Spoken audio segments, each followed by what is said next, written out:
guys, welcome to my best books of December, and I am filming this the week of Christmas because the way I post my book reviews, I know all the book reviews that are going to post for 2020 already, so I feel like I can go ahead and do my best books of December. I do have quite a few books. I think there's 9 of them. I read a lot in December. I think I ended up reading like 30 books or something like that. There were a lot of graphic novels and manga in there, so that's part of it. So I will start going through those shortly. You'll see I rearranged my office. I moved my bookcase like behind me on the side, which I've been wanting to do for a while. It used to be on that wall, and I think it's just a lot nicer to have it there. It makes the room like look more open when you come in, and then you guys can maybe catch a glimpse of some of my books back there. I don't know. We did like a huge not this January, but the January before, we did kind of a huge decluttering, and I got rid of all the books that I did not think I was going to read. So mostly what's back there right now are ongoing manga and graphic novel series, along with a few like random books I have signed by authors and stuff like that. All right, so I'm going to go ahead and get into my favorite books of December. Some of these I'll mention are by authors that I have had never read before this year, so I do think I'm going to do a post of my best like new to me authors for 2020. So I think I'll start working on that maybe after I record this video. Anyways, all right, so the first book I read in December that I really, really loved is A Dead Djinn in Cairo by P. J. Clark. And I'm just going to apologize. You guys know I'm awful with names. I do try to look up some of the pronunciation of names, but I still have trouble with it. So anyways, this is an author that is new to me in 2020 that I'll talk about more later, but I love this book. This is the first book in the Fatma, and I'm not even going to try to say the rest of the main character's name, series, and these are novellas released by Tor.com, and I love this book. I absolutely just loved it. The second book in the series is The Haunting of Tramcar 015.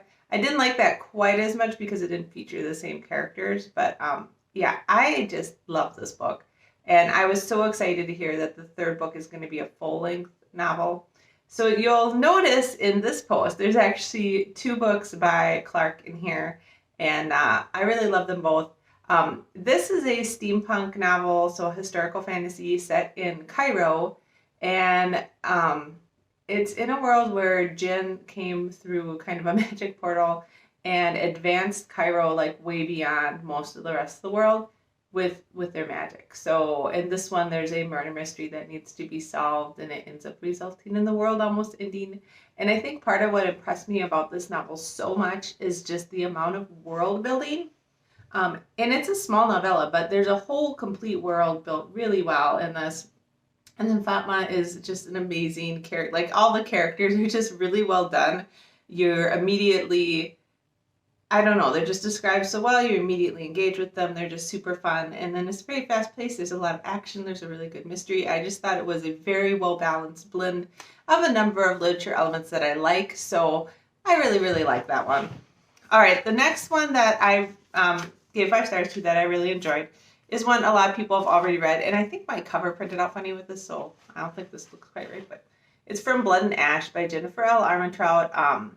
I've really been enjoying both her Harbinger series and this series.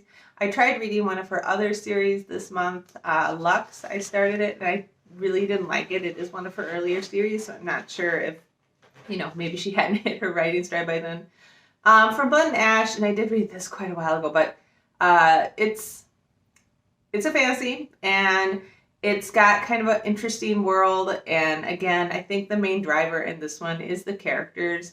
The main protagonist, the main heroine in here, is been trapped in this castle for a long time because she's supposedly some chosen person, and she ends up eventually meeting with the guard who, and she kind of kicks butt because she's been training in secret or whatever. I have found that Armentrout pretty much has kind of that love-hate relationship going for all of her main couples. So when I read this, and then I read Lux right after it, and then I was thinking back to Harbinger, I'm like, oh, these are all fairly similar. And it is something I really enjoy reading, and she does it very, very well, but it's one of those things where I don't know if I would recommend reading a whole bunch of her series in a row because they start to seem kind of similar. But I do think this is her strongest series so far. I also like Harbinger a lot, and I am still enjoying that. There's one more book in that series. But this is a really good fantasy world, and it had a lot of action and really good characters. So I would recommend if you like that stuff. It is a romance-heavy fantasy. But I'm always amazed at how easy her books are to read because they're always pretty long. I think this was close to 600 pages long, and I seriously read it in like 2 sittings. They're very hard to put down. They flow really nice. They're super easy to read. It's one of those books that like you don't have to work to read. It just pulls you right through it. So I always appreciate that. It's a good escape, and I really like the series. So I did get the second book. Hopefully I'll be reading that in the next week or 2. All right, now the next couple that I'm going to go through are a little bit different. The first one of those is one called Upgrade Soul by Ezra Clayton Daniels. And this is a graphic novel that was really weird. And I really thought the art style was unique and the story was just weird. I think one of the main reasons I like this, it was just so different from anything that I've ever read before. And it was very well done. It is a little bit disturbing. Some parts are kind of gross, but it's about an elderly couple who decides that they're going to be part of an experimental trial where basically their body and their souls are going to be upgraded to the best that they can be. So it's supposed to revert them to a younger age. Mentally, they're going to be super on top of things, and it's just going to make them be even better than they ever were at any point throughout their life. What happens ends up being very unexpected, and it talks a lot about like self-identity and having a soul and what it, means to be you and stay yourself and what that means to your family. So it's got a very like sci-fi-ish tone to it, but is also like very down to earth. I like the characters. I thought the situations were crazy. So if you're looking for something really kind of weird and different, I would definitely recommend this. It was really well done. All right, the next one is another graphic novel because, as I mentioned, I read a lot of graphic novels this month because I was trying to finish my graphic novel reading challenge, which I did. And then in like typical fashion, I also like went way beyond it. I think I read 10 more books than I need to do to finish the challenge. Anyways, the next one is Long Way Down by Jason Reynolds and Danica Novgorodov. I've read so many of her graphic novels and I can never pronounce her name. So this is one that I believe there's a book written first and then the graphic novel was released after that. I did not read the book, but the graphic novel is amazing. It's about a younger boy, I think he's 15, whose older brother gets shot in front of him while they're playing basketball by a rival gang.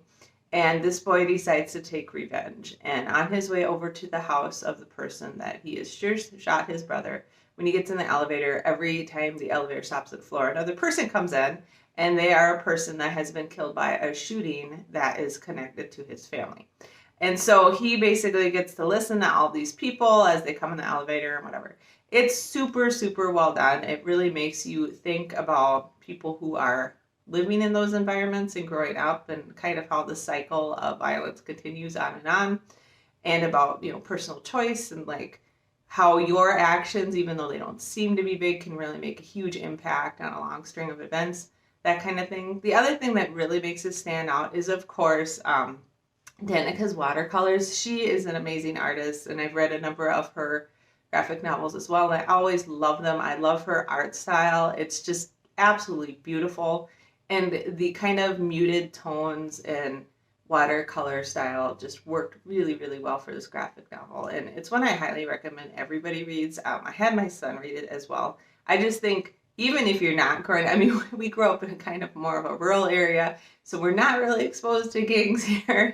That's not something we are. I think that it's important to know that this is happening, and I think that there's more to this book than just that, right? It's talking about how your actions can influence so many people. So I really, really love that one. I did give 5 stars. All right, and on a lighter note, the next one I'm going to talk about is Peppermint and Pentacles by Melanie Karsak. This is the third or fourth book in the Steampunk Red Riding Hood series. This is the only book in the series I ended up getting 5 stars to. I did just finish the series last night. This one was just so good. It is a Christmas themed book, so it was a good time for me to be reading it in December. And it just has so many interesting elements. It brings in Krampus, the fairy, dark fairy, Christmas, evil counterpart to Santa, kind of, if you know the whole mythology behind that. And it brings him in, and it has Edwin, who you find out is a demon hunter. That's Clemeny, the main character's boss.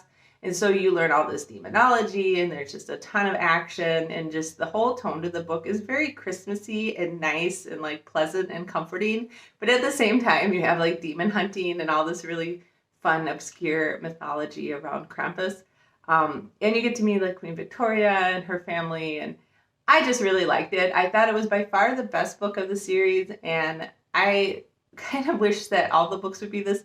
I'm really enjoying a lot of Karsak's books, but I feel like her plots aren't quite as tight and are a little bit scattered, and sometimes her characterization is a little bit off, She's like one of those writers that's so close to being absolutely amazing that I always get just slightly disappointed that the book couldn't go the extra mile. But this one, I thought she nailed it. I thought she had a tight plot. Her characterization was spot on. The tone of the book was very Christmassy and comforting and nice. And but of course, you still had demon hunting, all the action. So I really like that. If you are looking for a steampunk series with kind of a fun, slightly unlikable heroine and a lot of action, and it all takes place in London, this is a decent series, and it is available on Kindle Unlimited. One thing I will say is these books are short. They're usually around 200 pages long. So I don't know that I necessarily recommend buying them, but if you do have a Kindle Unlimited membership, they are a decent series. And she's got a steampunk fairy tale series that interweaves with the Steampunk Red Riding Hood series, and then there's an Airship Chronicles series that kind of goes around all of that too. So I really like this. I gave 5 out of 5 stars. It was just a fun one. All right, so the last 4, I don't have paper pictures of. I'll put a picture over here when I edit this video. And the first one of those is To Be Taught If Fortunate by Becky Chambers. And this is a science fiction novella. When I was looking for novellas to read, this one kept popping up. And I love this one. It is about a team of humans who are on a crowdsourced funded space exploration trip to find planets that would be appropriate for human life, right? And they are put in a sort of cryosleep where they age, I think it's like 2 years for every 20 or something like that. So her and her crew have like traveled 20 years away to this planet, and they're going to a system where they're going to go to a variety of planets to try to assess human life. And they've aged themselves a couple years. Just in and of itself, the description of the planets and what they face when they get there and how different they are and how they survive it and what they find, that was just fantastic on its own. The thing that really adds to the depth of this novel is the fact that they're getting reports back from Earth. And of course, the reports are significantly delayed. And just finding out what's going on at Earth and how everything's up was amazing. I love the way she ended this book. Just the adventure of traveling to these amazing places, coupled with like all the stuff coming back from Earth and just what these characters are facing and kind of both the mental and physical trials they're going through. This was another one where this is a small novella, but there's so much packed into it. I was so impressed. Like, you're going through so many worlds. There's so much depth to the characters. They go through so much. And all the stuff that's happening on Earth that adds to this just adds like a whole other dimension to the story. I really liked it. It really made me put Becky Chambers on my list as an author I want to go back and read. I know she has another science fiction series out there. I think it's like A Small Angry Planet or something like that. But yeah, I just thought it was really well done. And I know some people hate the book, some people like it, but I liked it. I like books that, they don't take a lot of my time, but they have a huge payoff for me, both in an entertainment and like thought-provoking value, I guess. So I felt like this was another book that, didn't take a ton of effort to read. It was incredibly entertaining and had a huge payoff and really like made me think, and I just appreciated it a lot. So, all right, the next one that I really, really enjoyed was another novella, and that was Empress of Salt and Fortune by Ning Vo. This is the first book in the Singing Hills cycle. I know there's another book coming out soon in it. This was an interesting book, and I just love the way the story was put together. It's about a cleric who journeys to an empress's former residence. The empress has died, and while she is there, she meets a woman named Rabbit, and as the cleric picks up various items in the house, the rabbit tells her the story behind the item. And through this telling of stories about items, you get to learn about the empress and kind of her whole story and things the rest of the country didn't know about her. It was incredibly well done. The way the stories, like it's a whole bunch of small stories within a bigger story, and they all weave together to create this like epic story of this empress. Very well done. Again, another quick read, another one that I felt had a huge payoff for the time I put in. Beautifully written, excellent imagery. If you're really into kind of like stories within stories and you like beautiful imagery and kind of calm storytelling, I would really recommend it. I thought the style this was written in was phenomenal, and I really enjoyed it. All right, this is getting long. Okay, so the second to last one that I want to go over is one I actually finished just a couple weeks ago, and that's Cosmology of Monsters by Sean Hamill. This was like one of my favorite books of the year, and I know this is another one people either seem to love it or they hate it. This is a really hard book to describe, but the story is told from the point of view of a boy who is the youngest boy in this family, and he kind of goes back a generation and explains how his parents meet. And his mother meets his father, who is a huge like fan of horror and Lovecraftian stuff, right? And time goes on, and his father is obsessed with horror things, and they end up building this like huge haunted house in their backyard and whatever. He's got two sisters as well, and the story bounces between him and his sisters, and one of his sisters is incredibly intelligent. One of his sisters is very talented and really seeking fame. And a whole bunch of stuff happens to this family. But through it all, there is a monster. And the monster scratches at their window. And the young boy is the one to let the monster into the house finally, right? And I'm not going to say much beyond that. The whole thing is very well done. It takes place over a long period of time. It starts with like his mother when she's in her teens and goes all the way through when he's older. I just can't even explain it. It is just so well put together. I loved all the like Lovecraftian themes. I love the fact that this family makes their living basically running like horror houses and all this other stuff.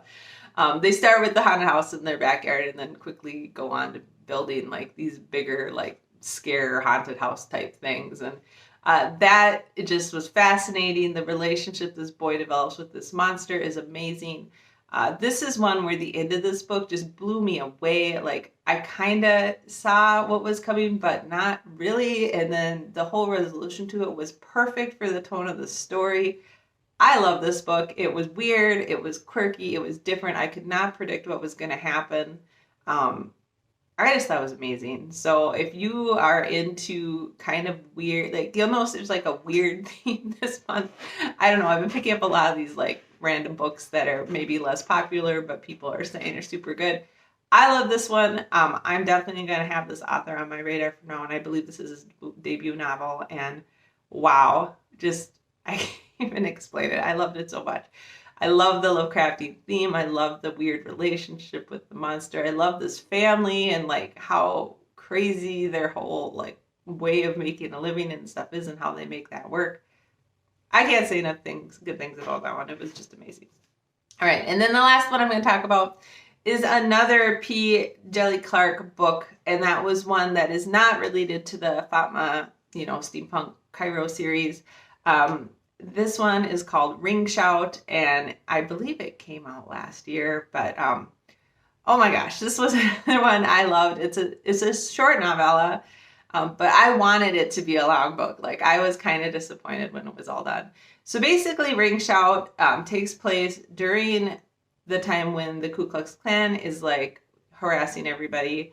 And the characters you mainly follow are three women who hunt down the Ku Klux. Now, the Ku Klux are not the Ku Klux Klan, which are the humans that um, are involved in harassing people. The Ku Klux are actually the demons that look like humans that have been pushing people to do all these horrible bad deeds.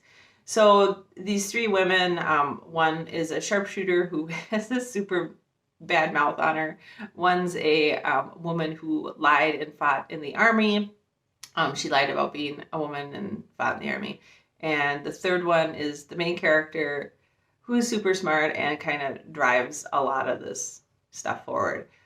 So you get to see a lot of really interesting things in this book. The time frame that these three African American women live in is, a time of a lot of conflict, right? So they're dealing with the Ku Klux Klan. They're dealing with not being allowed in places because they're not white.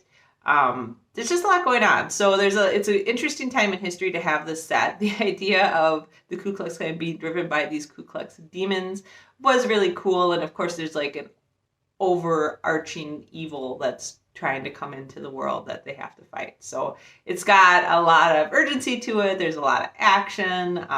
Just a really interesting historical setting. And again, I love the characters.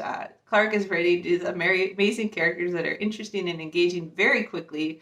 The world building is so complete, and then it's just fun. I mean, it's one of those books that's fun. It makes you think. There's a lot of action. It's engaging. It's kind of just a good blend of everything again. So I'm just super impressed.